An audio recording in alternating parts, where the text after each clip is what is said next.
WGU is passionately committed to diversity, equity, and inclusion throughout the university. And in many ways, that commitment starts with us in the academic org. 2 of our 4 highest priority key results are centered on substantially moving the dial on equity in access and attainment for our low-income learners and learners of color. It's from these ambitions that all our team and individual goals flow, meaning we're all accountable for the role we play in advancing equity, whether it's in the way we recruit students or how we serve them across the life cycle. If we're to achieve our goals of equity on behalf of our students, we must also align our intent across our practices as an employer. WGU is actively working to improve our sourcing, hiring, and promotion practices so that our leadership reflects the diversity we ultimately want to see in our learner populations across colleges and programs. We are dedicated to developing our people to take on this challenge and to providing all of our faculty and staff with personal and professional experiences and opportunities designed to help them own it in terms of their own DE&I practice and commitment.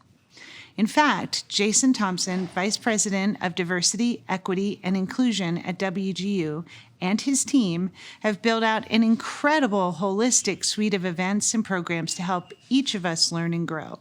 Jason is here today to share his vision for continuing to help us become the world's most inclusive university, with an eye on helping us transform our institutional practices and ourselves. Hi, Jason. Thanks for joining us today. Hello, thanks for having me. I am super excited for you to be here. And I'd like to start first by talking about what we're doing as an employer to advance equity and move to more equitable practices across the whole life cycle of sourcing and hiring and promotion. Well, we're doing a couple things. One is we're trying to track our data better, but I think we're trying to find data that reflects equity. So we're moving away from this idea of a diversity table where you just look at how diverse you are. What we really want to know is how are people experiencing the organization? And that's about who gets hired, who gets promoted, how long do you stay? And by measuring that, the outcome will be diversity. But more importantly, they'll experience equity. Yeah, and that's super complex, right? I mean, you just stated it as if it were very simple, but it's not simple, right? So what's some of the complexity that you're finding in doing this work? Well, what we're trying to do is make it more tailored to every leader, because obviously, nursing's different than IT. Right? So the demographic they're recruiting from is different. But hopefully what we do is create an environment where people feel like they're treated well. But the data pieces we're trying to look now is like, who is getting promoted? What does that look like? How long does it take? And so it is a lot of data. Yeah. But I think the goal is it also creates equity, and that's really the important thing. Yeah, and how are these leaders you're working with? I mean, how are they responding to this work and sort of this new lens on our data and on our hiring practices? That piece has been really good. I think our leaders, and actually I think across the industry, people are feeling like, well, I know diversity is important, but what do you want me to do? And I think when we can start breaking it out to, you actually manage who gets promoted. Yeah. You actually manage who gets terminated. And a lot of times you use the term termination, but it doesn't mean people are fired. It just means they've left. So voluntarily they're leaving. Yeah. And I think by managing that, I think it's empowering to our leaders. So I think our leaders have been good about, okay, I'm not perfect, but I get it. And now I know what I'm supposed to do. Yeah, I feel that too. And I hear it in the conversations that we're having across the org on hiring. It is complex work, but it's super important. And I feel like the leaders are engaged and we're making early progress. Yeah, that's been good. Yeah.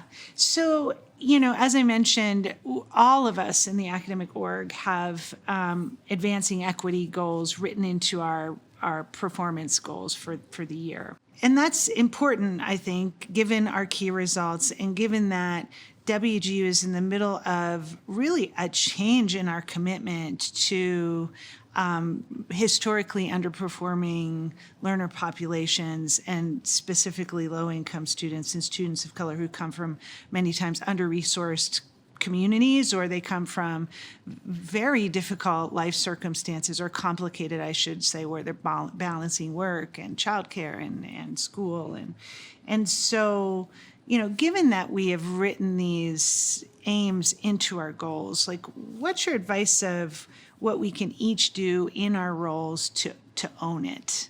Yeah, I love own it. To me, that's the cultural belief that we really need to be connecting to, because at the end of the day, many times people think well, we want to impact diversity, we want to impact these demographics, but it's what we do individually, each of us. So each of us make a commitment to how students are treated in the sense of what we can actually do, and that student experience will create the outcomes that we want to get eventually. But you're right, it's like that singular piece of each of us saying, okay, what can I do individually? And that's how we're changing our diversity delivery. We're calling it like how to DE&I at WGU, because we want to help you empower each of us individually. If I just own the piece of let me go to a training and try to learn individually, collectively that does make a change. Yeah, I totally agree with that. Can you talk about, because you have a really robust set of programs for people to engage with as they're reflecting on how they DE&I at WGU. Can you talk a little bit about your programming? Yeah, so we partner with you, obviously, right? We do the Advanced Equity Series. We bring in a speaker every month. We also have Film Forward, where there's a film that we share. It's about 15 minutes long.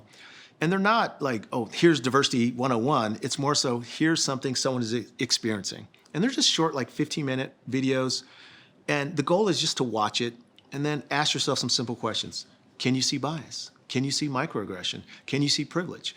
And those are complicated terms that typically we don't give people a chance to practice. We give you the term in a 45-minute session, and then we assume it lasts forever. So we've moved away. We're not doing any mandatory diversity trainings.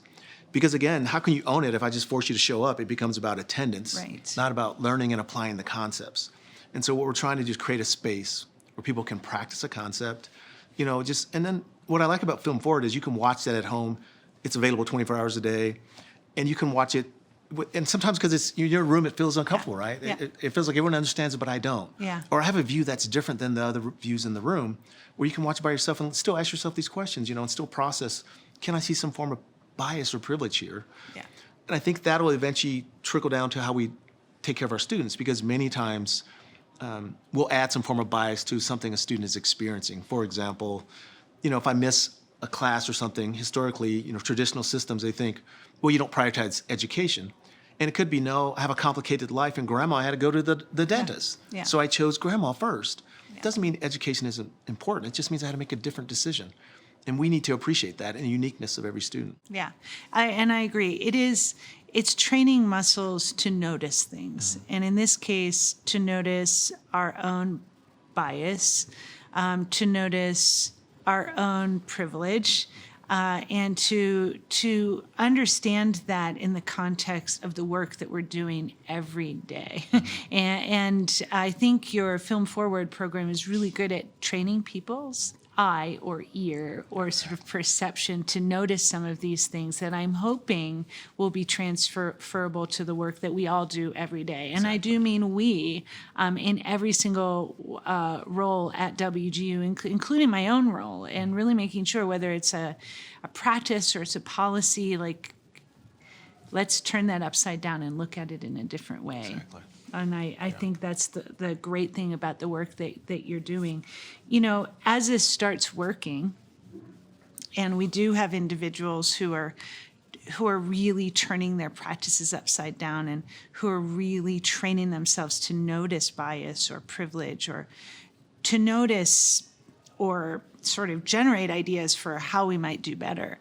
Leaders they're going to bring these ideas to their leaders, and leaders are going to have to create a space where they feel safe to do that and where they feel empowered to make change.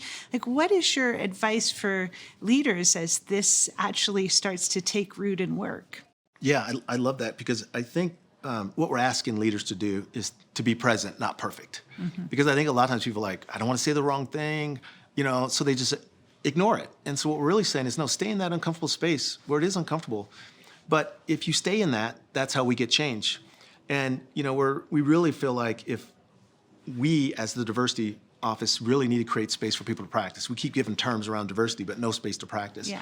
And so that's where we're really moving towards, we ask you to own it in the sense of try to understand the concept. Yeah. We own the piece of creating space for you to practice. And then hopefully that translates to include the work we do to help our students think about how they're experiencing WGU and how we can create an experience that is fully inclusive and equitable. Yeah. Do you have any kind of plans in your programming for leaders specifically to grapple with sort of these difficult conversations and create safe spaces for them? Yeah, so one of the things we're doing now is we're expanding a film club. So we have Film Forward, and you can watch it individually, but we're doing the film club. And the reason we're doing it is we want people to watch it to see how we facilitate it. Yeah. Because that's another piece I think people feel like, well, it's so uncomfortable. I've never done this before. And I think they focus on being perfect rather than actually people's lives are clumsy. Yeah. There isn't always a simple answer. Yeah. And so hopefully they can see us facilitating it. Yeah. And as a leader, go, okay, I feel more comfortable doing this because I realize I don't have to have every answer.